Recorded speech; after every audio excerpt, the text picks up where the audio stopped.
Goeiemôre, Dok Matt wat praat.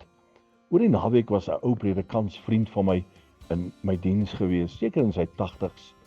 En die vorige keer toe ek hom gesien het, kon hy niks sien nie. Sy een oog geen sig, die ander oog miskien 5%. En dit het sy vrou genoodsaak om sy voertuig te verkoop.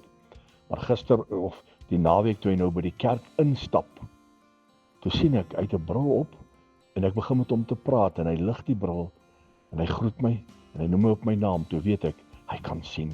En ek vra hom wat het gebeur.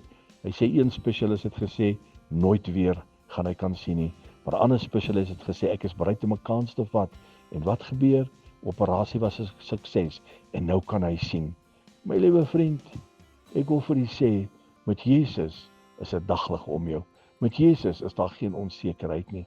Hy is die God wat 'n verskil kan maak. As die dokter gesê het, nee, ek kan nie, daar's geen kans nie, kan ek u verseker, by my God, hy is die God wat kankers laat uitval.